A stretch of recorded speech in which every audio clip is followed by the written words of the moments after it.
Hey Franz, welcome to the show. Thanks for Um, having me. there's this funny realization I had this morning, which is when I think of somebody, I usually think of a certain moment with them. Mhm. And you know what this moment is with you? No, what is it? It's us sitting at the, how is this place called? Eating a burger, close to the office. Yeah, Burger with fries. Is it Burgermeister or it something? was Burger House, House I think. Burger. Burger House. Burger House, Yeah, yes, yes, yes. That was my favorite meal in Munich. it was. But you had to basically always almost lie down afterwards. It was like energy, and then you ate them, and you felt like, okay, I need to go to sleep. Yeah. I mean, now that I'm working for myself, I never eat burger during the day. It's just too costly. I did it like 2 weeks back and I was like, oh, my brain is not working Yeah, anymore. me neither. I tried to avoid it.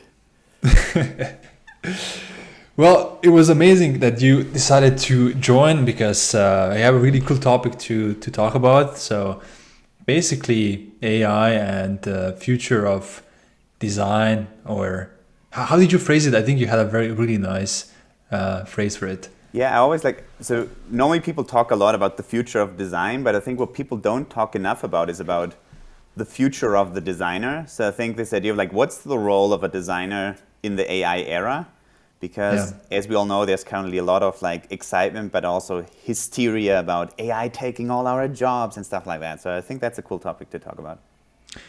for sure. Like when the Chat GPT came out, one of the first things that I did was like drop a question in our alumni Slack.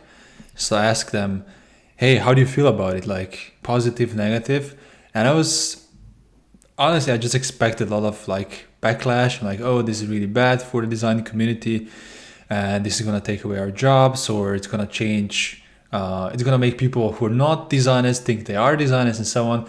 But mostly, it was very, very positive. So people were like, no, this is gonna help us be more strategic and so on. I guess we'll talk about it, but just like it's interesting. I was expecting more negative sentiment. So, Yeah. how is it with your friends? Like, do you?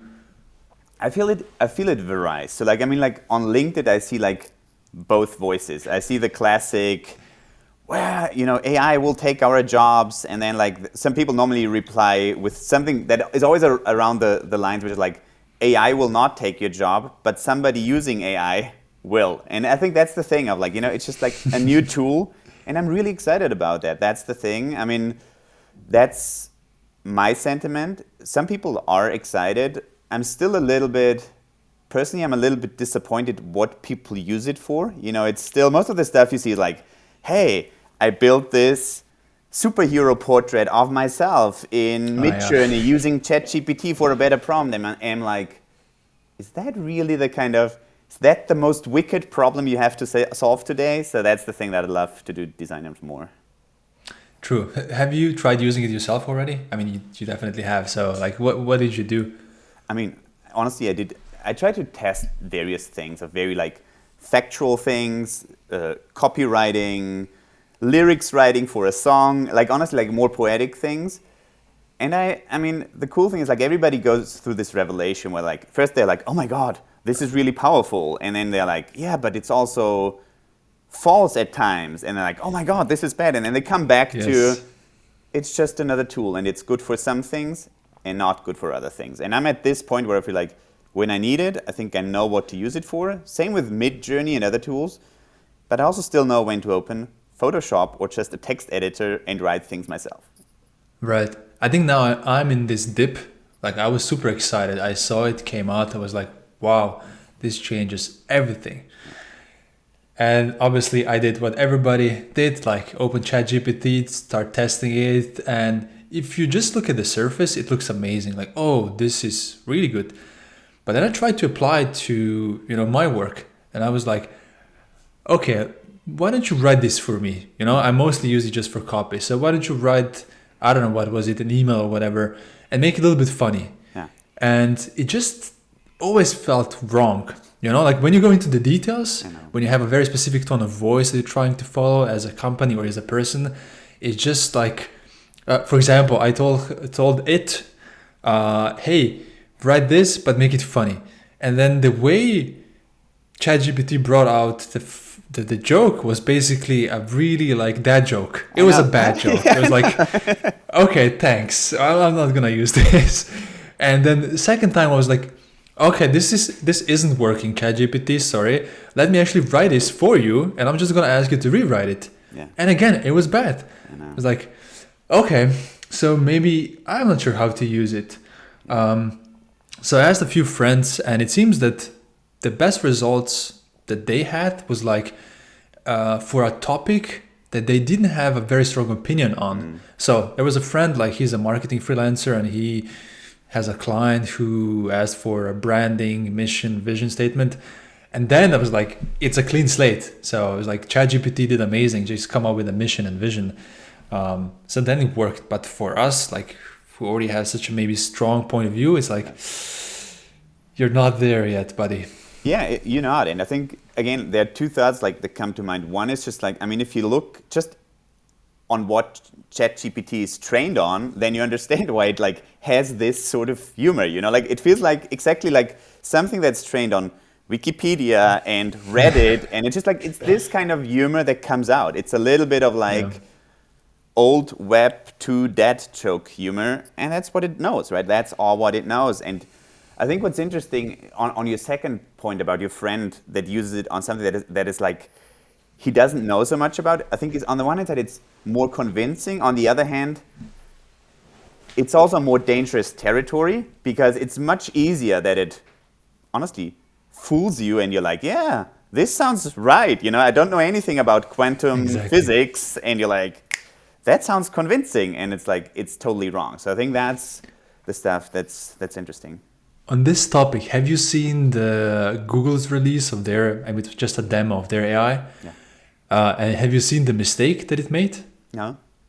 So somebody on Twitter actually pointed out that the bot, when they asked him something about astronomy, I'm not sure exactly, but it gave the wrong data point. So something about a certain satellite made the first image outside of our solar system, and then the physicists and the astronomers were like, hey, this is wrong. Yeah. And the problem right now is like there's no sources, so you can't really go and check it, which is but at the same time I have to realize this is just kind of the beginning, so the potential is so huge and it's definitely the future.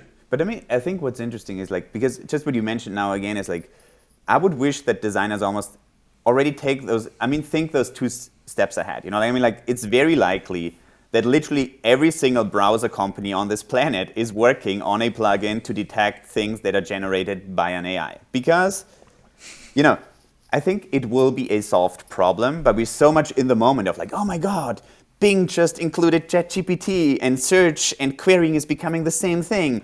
What is Google doing? And you're like, every day there's a new thing, and I almost feel like, can you think at least 2 months ahead when some of those things will settle? Yeah. And then think about what do people want to do, because people's needs and people's behaviors are not changing every week, number one.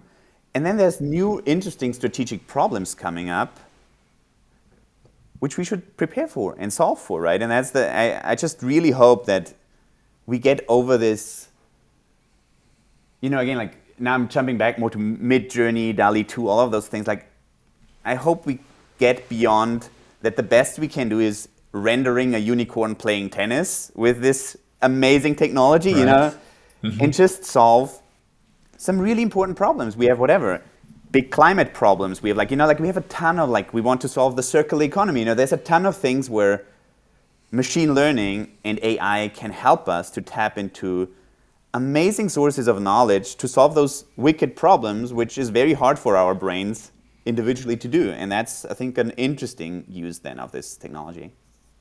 That's interesting.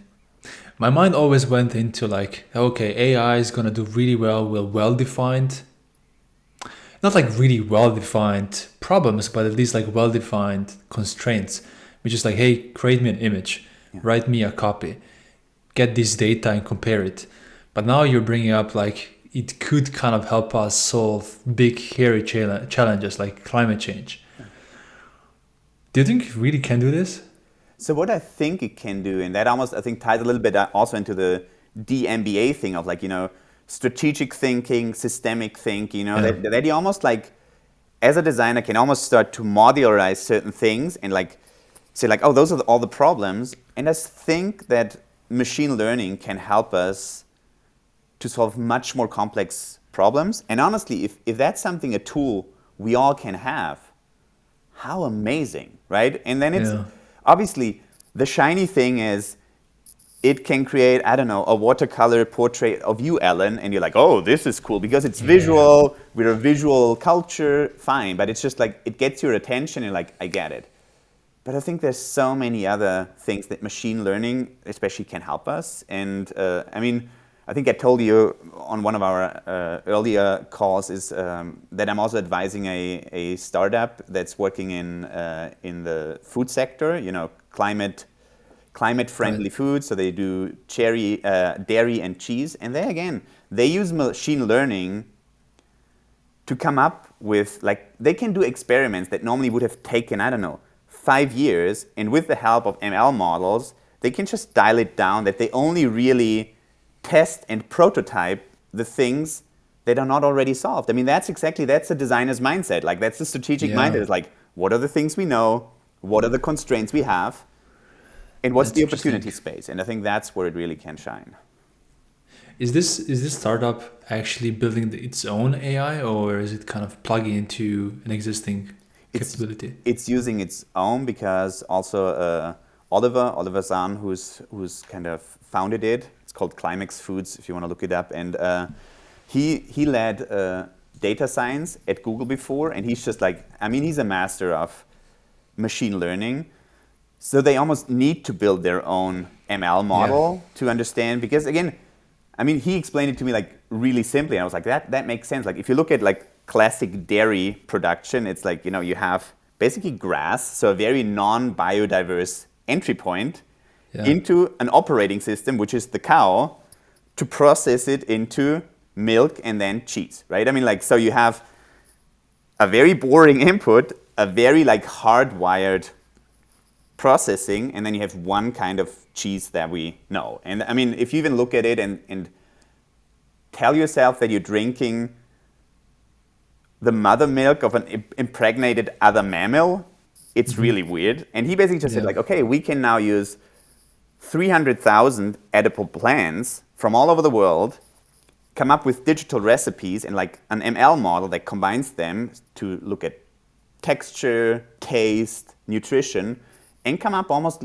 with a magnitude of milks and cheeses that have the same quality and are better, cheaper, and environmental friendly. And that's the thing where we're like, wow, that's a That's really good cool. use of ML models, right? Yeah. But so how are they training their machine learning machine?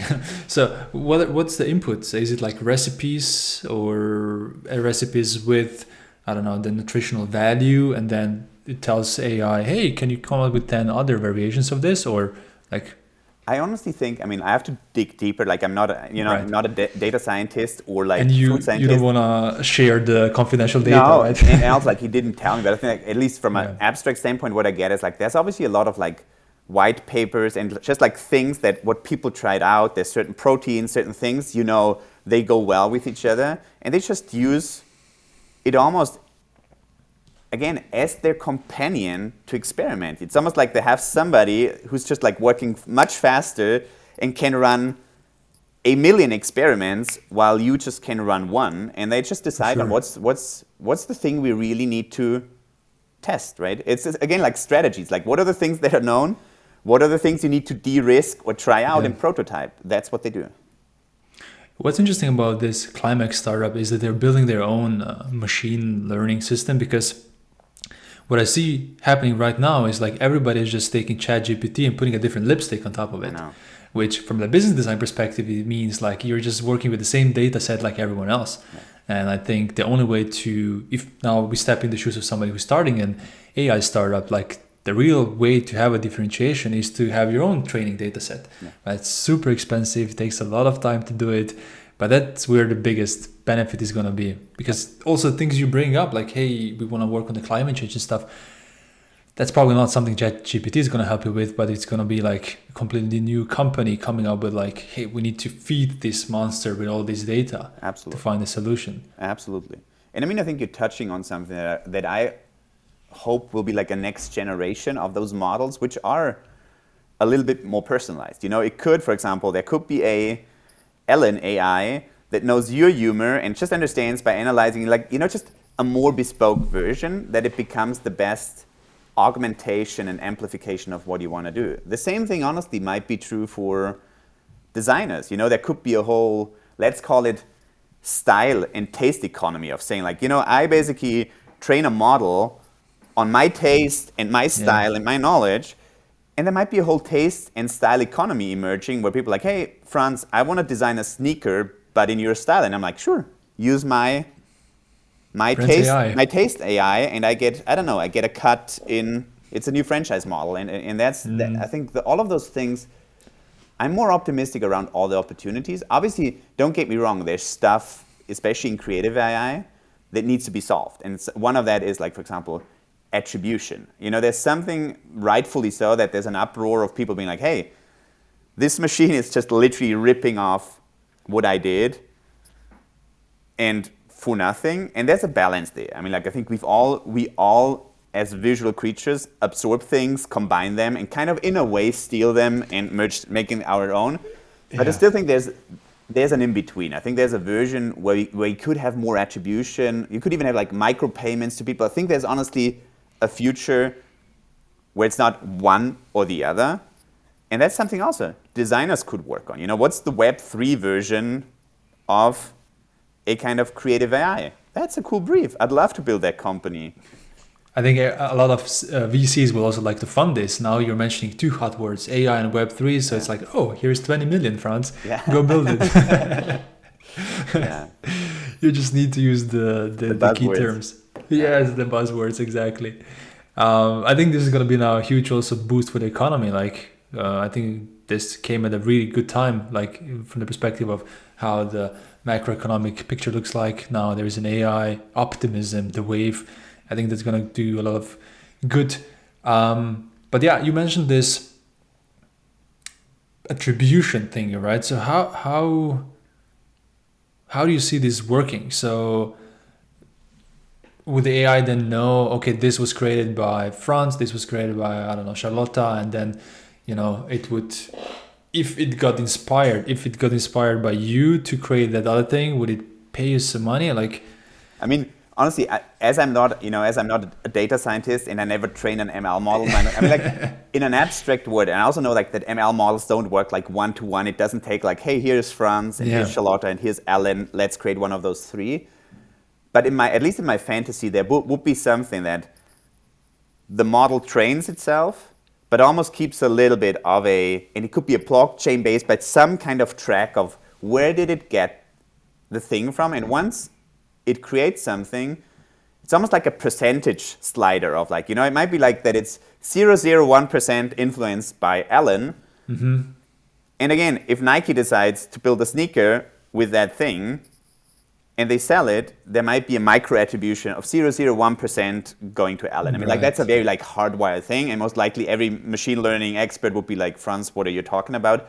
But in my fantasy, at least, there would be something more philosophically and from a human standpoint that would be desirable, that people get attributed for contributing. The same like how science worked. You know, people in white papers say, nobody's like, oh my God, you stole my white paper. People are like, oh, you used my white paper and you built something on top. Great. But I think we need a model like that.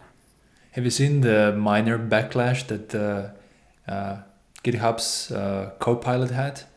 So the GitHub basically created their own AI and just took all the code that everyone was contributing because it was kind of open source in a way, and now they use it to train their model. So there was some backlash from the developers there, but I haven't seen this from the designers yet. So, but this also brings me to, you know how like 10 years ago, I don't know how long, maybe 5, I don't know, when we discussed like data is the new oil. Yeah. And at that moment, it just felt funny, like, no, it's not. But now you can really see like the companies and the companies that have a lot of data, user data. For example, in design space, this could be Dribble. It could also be, yeah, Pinterest. It could also be, I don't know, Adobe, Figma, and so on. So they have such a huge advantage at this stage to kind of build out this attribution if you want to build it out. Agree. But again, I think especially for those companies, and the GitHub like blowout also shows that if you create something that feels like an open platform, similar to whatever to Wikipedia and stuff like that, and then you use it and almost like centralize it back, because that's again like coming back with the Web3 philosophy of like if it's a distributed open system, that is amazing. If then one company against it, like I'm training this, and for this moment I'm almost like owning it and baking it, then I think it will become problematic if there's no kind of tracking back. And that's just, I mean, again, I feel like, isn't that an amazing design brief to work against? Yes, it is. You know, redesigning it's really hard. Redesigning or reimagining originality and attribution. Another one will be like redesigning truth. You know, this idea of like, it has never been easier to create deepfake pictures, videos, texts, and honestly, the internet will be flooded with more fake, mediocre content, because it's just like, you give the tool to people, nobody can blame them that they use it. Now already, I mean, LinkedIn is close to unusable because everybody just puts like a very mediocre Midjourney rendering up there, and I'm like, can somebody like contribute something meaningful? Because I don't need to see another Nike sneaker rendered in corals under the sea with a dragon on top. It's just like very boring. Franz, you never use LinkedIn to make a UI decision? Yeah. No. Yeah.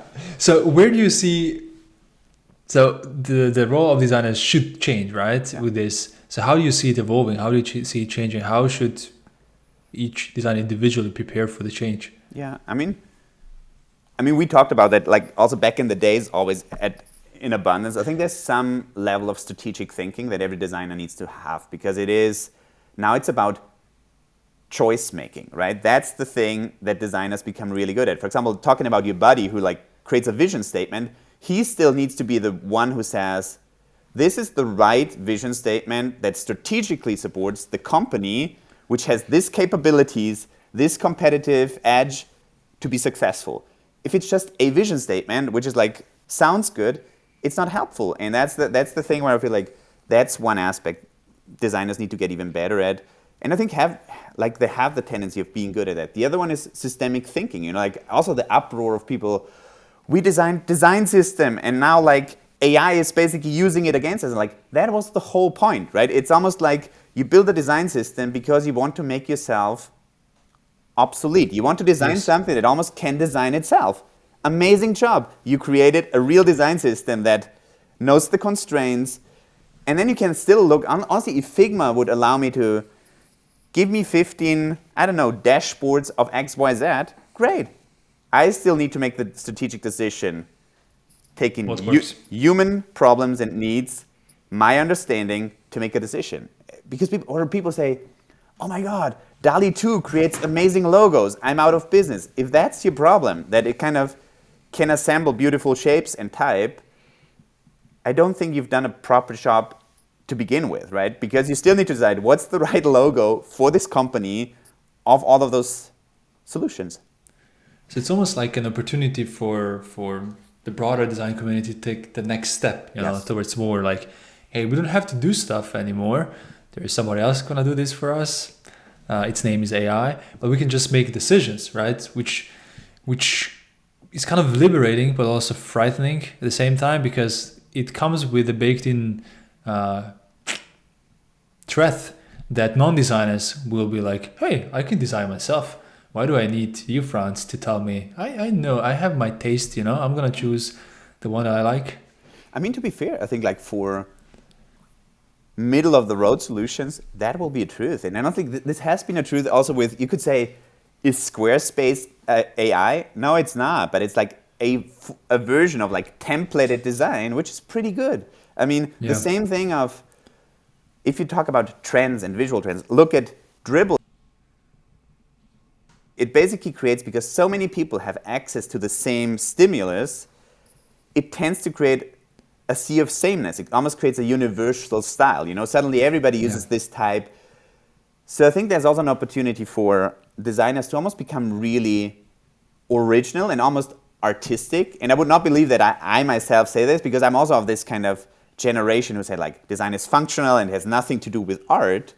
But now it's almost this thing of like your very particular, edgy, weird, artistic expression might be something that again becomes really, really interesting. And how amazing if you're now a painter, but you can also be a sculptor and you can design, I don't know, an e-scooter through a software, but still with your expression and view of the world. I think that's a pretty cool thing to do. So it almost feels like the role is changing from being a creator to being like a curator. So we will need to come up with really good prompts, obviously do good research, but then like if the AI is generating different options, then we can kind of just curate the solution. Curator and choice maker, right? I mean, like, and it is, I mean, curation is choice making, right? I think that's true. And also, let's not fool ourselves. Like when this technology is coming out, everybody's always like, oh, and there will be no creative anymore. It's like, yes, there will. And honestly, let's also not forget, sometimes there's also just a joy of creation and a way of like us creating something together, which honestly sometimes also takes time. There's the value of the two of us would work on a logo.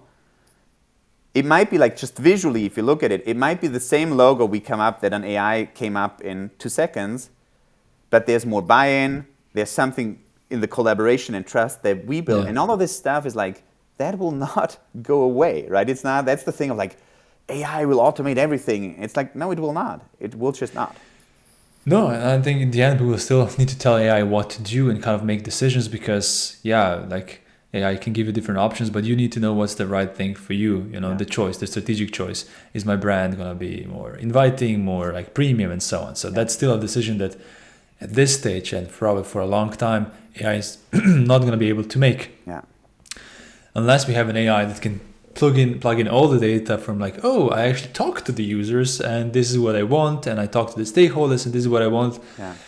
But then we almost talk about general AI, which is like intelligence that can understand itself and us better than we can. Yes. And also, I mean, that's then a next step, and obviously that's like, let's have another conversation when that happens. But there's also the element that I feel one interesting like moment I had with playing around with DALL-E 2 and other things. It's just the thing I got most inspired about is when it made a mistake, because it took me out. Like it didn't do what I wanted to do. It's almost, and that mimicked this idea of almost it had a mind of its own. And honestly, it stimulated me. Like some people were totally upset of like, oh, whatever. People have 8 fingers. And I'm like, wow, cool. I have not, wow. You now show me how people look with 8 fingers. That does something to my mind. This thing of like stretching your comfort zone, challenging your assumptions just through a random mistake, I think is really interesting because we're so controlling sometimes and also so controlled. And to be fair, also like pretty predictable in our choices. It's like if you come out together with a couple of designers and you've been around the block for a while, the likelihood what's coming out there is pretty high. Yeah. So why can't we throw in AI to kind of do some weird, just create randomness, create chaos, create creative chaos for us and be like, oh, cool, this is interesting. I would have not thought about that. And designers like to say, hey, we're not predictable, but then if you see a, I don't know, 30-ish boy or girl in Berlin in a black t-shirt, it's probably a designer, right? So yeah, that's why you're wearing the black and I'm wearing the kind of color. You are different, yeah, brand. What's also, I was thinking about this the other day is that, now we have this distinction between handmade and something made with computer. Yeah. So, okay, this is handmade, it's a painting, like it has a certain like feeling to it. Mm-hmm. And it was just handmade or computer made. But now I think we're going to have 3 things. There's going to be handmade, there's going to be AI made, and there's going to be human made with computer. Yeah.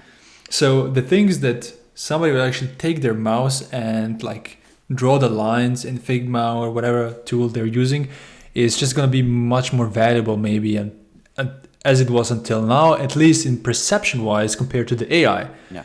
There's going to be this component of people asking, is this AI made or is it human made? And maybe some people are going to even use it to to sell stuff. Yeah. Say, hey, this was actually human made graphic design, not AI made. Yeah. But stuff like that. I think that's a fascinating thought. And it's also something where you then get to this whole thing of like discussing about value, is it more valuable because it took longer? Because to be fair, I mean, like some of those paintings, like if you look at an old Rembrandt, you sometimes just look at it and you're in awe of like, at that time, giving the social environment, giving the technology they had, you're like, this is amazing. And obviously now you can teach, at a certain point you can teach an AI to most likely create something that understands the style and does something that looks a little bit like Rembrandt. But we have this feeling of like a certain degree of dedication and passion and time, which honestly time is the most precious resource we all have, right? That's our life. So if you spend 10 hours of something, it has a certain value because you basically gave 10 hours of your life, the most precious thing you have, to this cause. And it also has more value for you. And that's the whole thing. Does it have more objective value, commercial value? No, it doesn't, most likely. Does it have more creative value? To be discussed. But I think that's where it's getting interesting. And I would also love, because you talked about those 3 categories, I would love to see something that when AI really starts, or when AI stops to mimic human creation and starts to create computer creation. Like when it almost has its own aesthetic, because I compared with for example, synthesizers back in the day, like obviously now there's like a ton of synthesizers that can mimic the perfect, I don't know, bass and strings and a grand Steinway piano. But what I love synthesizers for is that they have a digital, weird, synthesized sound, right? And that's what I love about it. It's a machine and it sounds like a machine.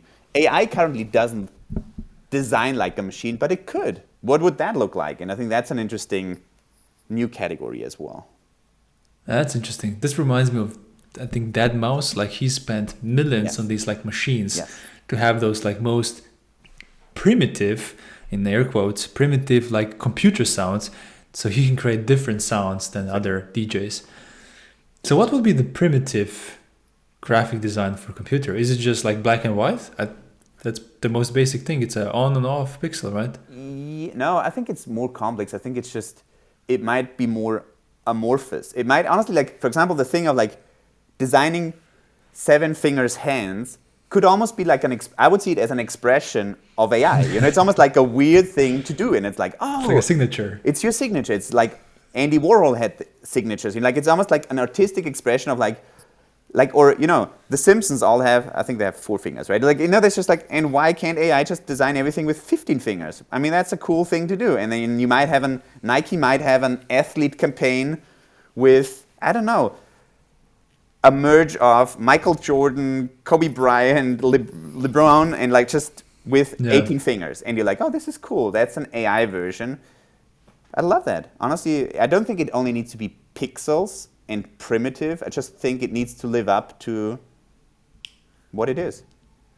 But do you think the AI can create this itself, or does it still need to be like, I need a front at the back of this telling me, hey, you need to create your own signature. It's not like AI is going to come up with like, oh, I need to create my own signature. It's like, it goes back to this to this idea you had in the mid of the show, which you said like, oh, there's going to be, I don't know, Franz Blach aesthetics, and you can just kind of buy my AI to do it. And this is how I see this same signature of like, oh, now designers are going to be creating, not necessarily, so design could move from, hey, I create this specific thing for you, but essentially I actually am creating a collection of things that are really weird that's plugged into this AI, and you can use it to create a weird graphic of your own out of it.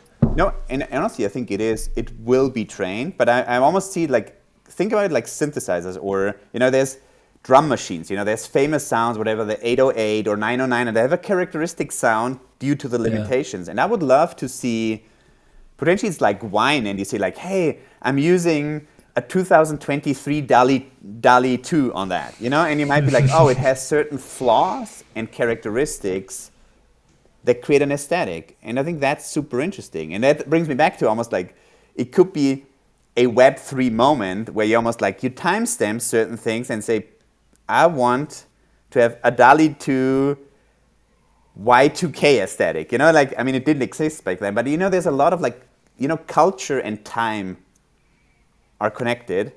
And I feel like we sometimes treat AI like it's a fluid thing and it's just ever evolving. Why not have like certain aesthetics that come with a certain cultural vibe, and potentially it's just a moment, right? I mean, like as it learns from the past, it can only be like, it might reflect the current aesthetics the most, and it might be like a moment of time. And if you want to use it, you use it. You know, you could say like Franz Blach in 2021, and hopefully it's different than Franz Blach in 2025. Otherwise, I need to challenge myself as well. Yeah. So in this respect, I think the creative process feels kind of similar, because we humans also take like inspiration from stuff that has already been created, and we kind of just remix it, we get inspired, we kind of do something new. And that's kind of what we're doing with AI, but it just feels like right now it's like just too limited in terms of you're gonna use these photos to make this. And the one big difference that we as humans do is like, I take an idea from another field, from architecture, from I don't know, from medicine, from automotive, and we can bring it into something else. And they are like, oh no, I just get 10 million photos into my brain, and I just then start plugging millions of photos out here. Yes. So that's going to be interesting if you can kind of also tell the AI to make those jumps. Absolutely. You know, between different fields. And on that, so I think like, so two things. One, if in the design process, you know, like, I mean, we're all big believers in collaboration, but normally like teams are, let's say we're 5 people. So we have 5 different data points, almost like neural networks that come together and make a decision, which is a little bit of a primitive form of making a decision, but nevertheless, it's a unique setup. You can feel there was Ellen, Franz, Charlotta, whatever, like involved, and you can almost feel it like a band. You know, like bands use the same instruments, but they sound different because it's like different people bringing in different things. The problem with current AI models is like they train on such a big, massive data set that it almost becomes a shade of gray, right? It's like everything becomes the same because I don't see that there was an image uploaded from Alan, because you're just like one small data point. The thing that I feel is more interesting even than that is what you mentioned as a second point, which is this. Just imagine if you have whatever, a healthcare project, and you can tap into a machine learning model, not a visual creative one, but one that is deeply trained in solving, I don't know, a complex medical issue. Or take urban planning, a super complex thing of like so many factors. I mean, if you could tap into the knowledge of all the urban planners that ever lived on this planet and work with that, I would sign up for that immediately. I mean, like that's so much better than me reading like 10 books from Christopher Alexander and be like, oh, yeah. And the result probably isn't New York, right? It's something else. Yes, that's true. Yeah. What about the new roles of design? So like, I think this is gonna create new roles for designers. I think we kind of touched upon a few already, but one that we didn't, and I think could be super interesting is, I don't know, I just dubbed it as a prompt interface designer. You know, when Amazon Alexa came out, it was kind of, oh, there's a new role. It's called voice user interface design, right? Yeah. And right now, a lot of people are struggling. I wouldn't say struggling, but like, I mean, it's very easy to use Chat GPT, right? You just type in stuff and you get it out. But when you get frustrated with the result, that's when you're like, okay, what do I do now? Do I use Dash and then learn and then I put in something, or like, you know? And I think this is going to be interesting, like human to machine problem that should be designed like this prompt interface. 100%. I mean, it's interesting because like immediately when DALL-E 2 came out, there have been also like, there was I think people coined it as like prompt engineers, and there were even platforms that sold prompts because people were like, oh my God, instead of buying an image, again, it's similar to the style economy of like, you know, I buy somebody who's really, that's a craft, like crafting a prompt. My push there would be, can we make the interface more human? You know, that you basically, it's just voice-based, you talk to it and it's just like, it's almost a conversation, similar to what you could have like with ChatGPT at this moment. And at a certain point, it just understands you, because currently it feels very clumsy and it feels like you need to speak the language of the machine. And now it's almost like ironical that then people use ChatGPT, another AI, to say, I mean, I just did it yesterday. I typed into ChatGPT again, like, help me write an amazing prompt for Midjourney doing this. And it wrote me one, and I'm like, cool, now I'm telling a machine, it's like a translator. It's like, I don't speak proper Midjourney. Yeah. Can you translate? Interesting. And did it work? Yeah, it worked amazingly, because obviously it knows what it's trained on. It's even better if you use DALL-E 2, because both are like OpenAI based, but I mean, try it out. It's really amazing. And some of the prompts you would feel like, come on, that will not work. And then you put it in and you're like, oh, it works. Because I was more surprised that the language felt almost like more human. You know, that ChatGPT was, I wanted to create this kind of psychedelic, almost like what the Beatles had for Yellow Submarine illustration for a birthday card. Yeah. And I was writing it more like, like a machine, be like, surreal illustration, simplistic, many colors. And then I gave it to ChatGPT and it wrote like, things are floating in the air, merging with each other. And I'm like, this sounds like a poem, and it worked so much better. This is so interesting, because I think we've been trained by Google to just type in like keywords. I know. Just gave me like when I'm talking to Google, I'm not saying like, hey, my kid has a fever, blah blah blah. I just type in kid, fever, symptom, whatever, I don't know, and then like I get a good result. But now we have to kind of almost untrain ourselves to be like, I need to write a full sentence. Yeah. In a way that's even like painful. It's like, I just want to give you the keywords. But I do understand how this could lead, it should lead to better results, because it has just more context. It has. For the machine and honestly, to give you the result. It's painful because, again, typing is already like something that doesn't come natural. Then we learned, it's a syntax, right? You learned a language to know how to get to results in Google.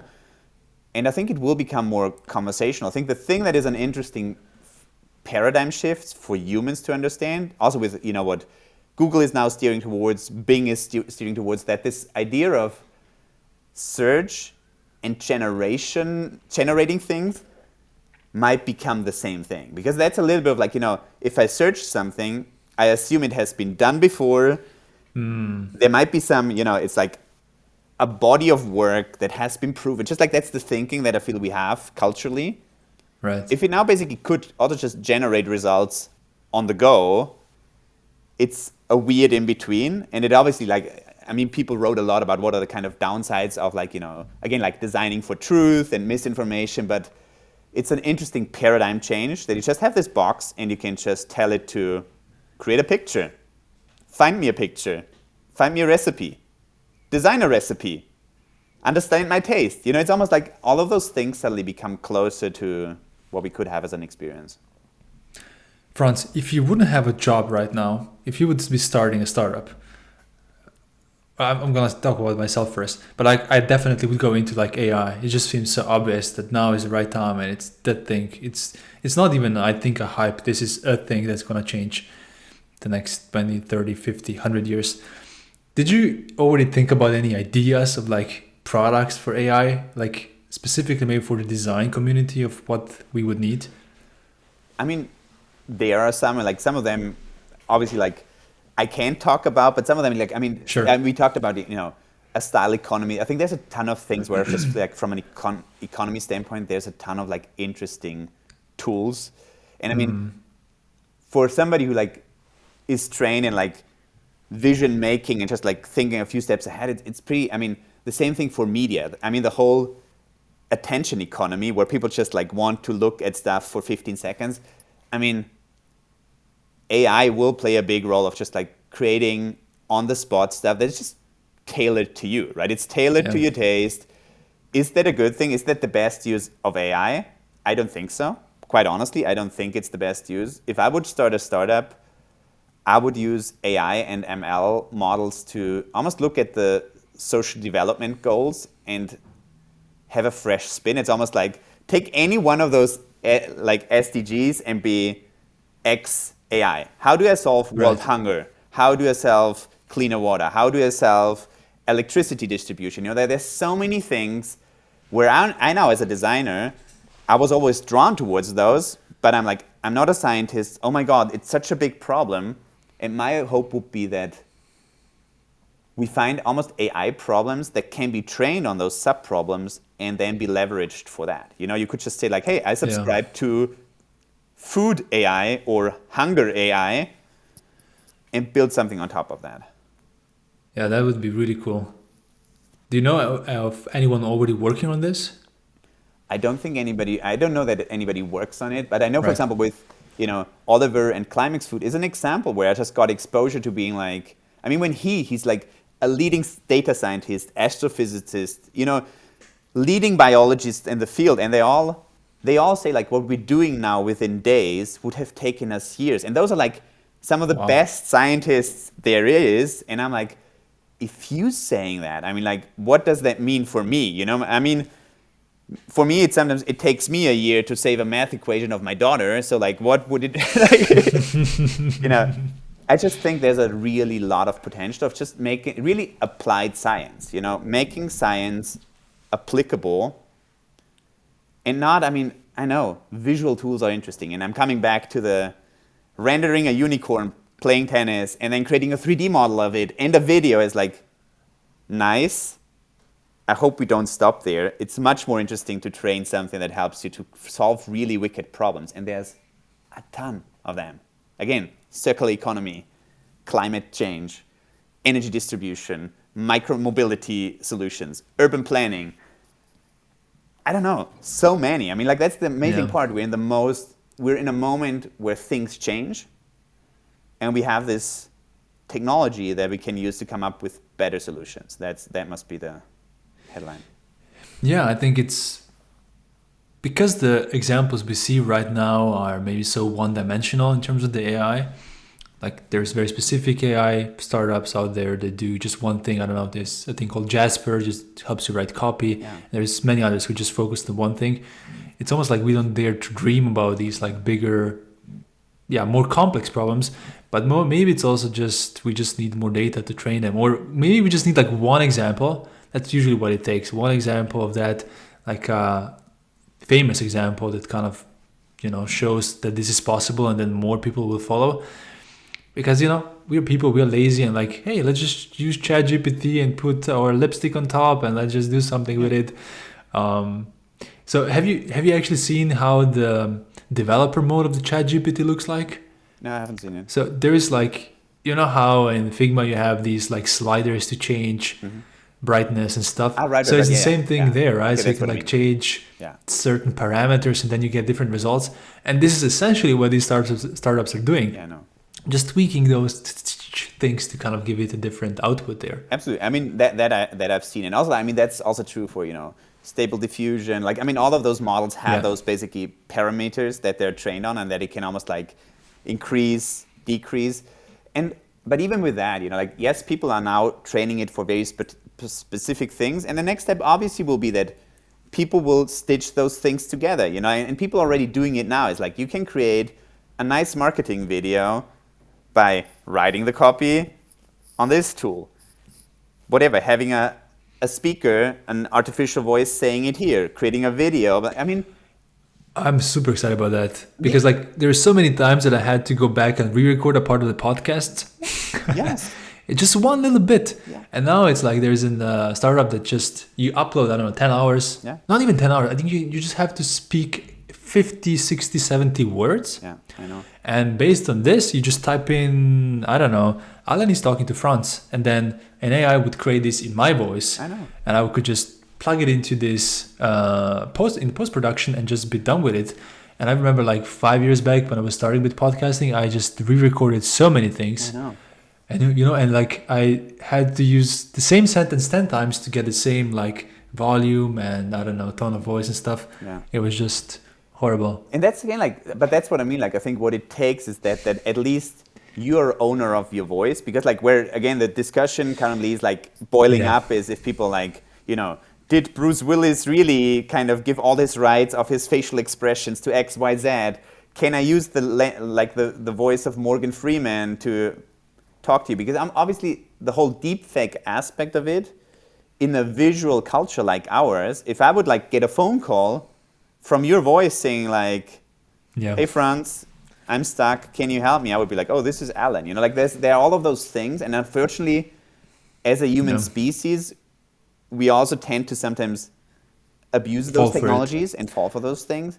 But ultimately, I want to be optimistic about like what this can help us to do. And honestly, even on the kind of this marketing video example, it might be just me, but I'm more like, it feels like get rid of your like marketing chains, because honestly, it might have not been the best use of your creativity and intellect to do those, because some of those are just like, yeah, it's very mundane if you've done enough of them. So why not train an AI to do this and focus on something else? I feel it's very liberating. And yeah, in the end, we might have more free time to really solve complex problems that only we can solve. Exactly. I'm just looking also at the time and my notes, and I think we covered kind of everything I had. Like, is there anything you maybe also wanted to bring up to chat about? No, I mean, in the end, as you know, I'm pretty optimistic about those things, and I'm still cautious. You know, I'm not naive about what it can do, and I would really hope that designers particularly almost have this confidence, like this creative confidence, that it's not about just like, oh, we won't have jobs. It's like, no, we have great learning agility, we have creativity, and now we have amazing tools to solve bigger problems.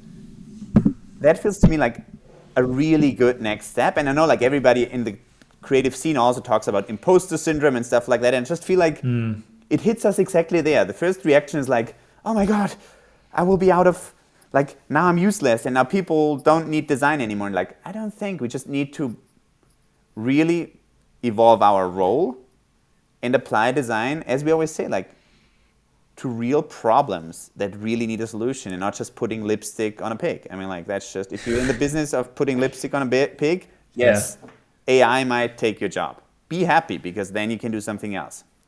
Exactly, and this is not specific just to design. There's so many other communities that are going to be affected by this, and there were other professions that were already affected by this, and we can see the same pattern. I actually want to share something with you. So I read this book like, I don't know, 4 or 5 years ago. It's called like The Inevitable by Kevin Kelly. Mm-hmm. So Kevin Kelly is like the founder and I think the first writer of the Wired magazine. So I think it was released in 2016, 17, something like this. It's called The 12 Technological Forces That Will Shape Our Future. Yeah. And I read it back then, and one of the chapters is about cognifying. Mm-hmm. So last week I went back to like, hey, let me read about AI again. Yeah. So one of the things he says in here is exactly what you're just, I think, trying to convey. So let me just quickly read this because it's super interesting. Mm-hmm. So I'm now reading. Here are the 7 stages of robot replacement. Stage 1. A robot cannot, so this is now kind of human speaking about how human is perceiving this. A robot cannot possibly do the tasks I do. Stage 2. Okay, it can do a lot of those tasks, but it can't do everything I do. Stage 3. Okay, it can do everything I do, except it needs me when it breaks down, which is often. Stage 4. Okay, it operates flawlessly now on routine stuff, but I need to train it for new tasks. Stage 5. Okay, it can have my old boring job because it's obvious that was not a job that humans were meant to do. Stage 6. Wow, now that robots are doing my old job, my new job is much more interesting and pays more. And then repeat, basically. Yes. That's it. So, and honestly, I think now replace AI with any new technological invention. If we would have this conversation during the Industrial Revolution, people would have said that even about the conveyor belt, saying like, yeah, it can build a car, but not, well, and suddenly like... Exactly. Yes, that's just like how it works. And knowing that, I think the cool thing, that's what I mean, like that I have more of a protopian perspective, is it will help us ideally to do more human, more fulfilling tasks, to solve some of the complex problems. We're not lacking problems at this very point. We're having like more than enough crisis in front of our door. And again, rendering a unicorn playing tennis will solve none of them, but we can solve it with those technologies, or we can at least attempt to solve it and come up with better solutions. I think that's a perfect spot to finish. So a unicorn playing tennis will not solve these things. No, it will not. Thanks, Franz. Thank you. That was a blast. Cool.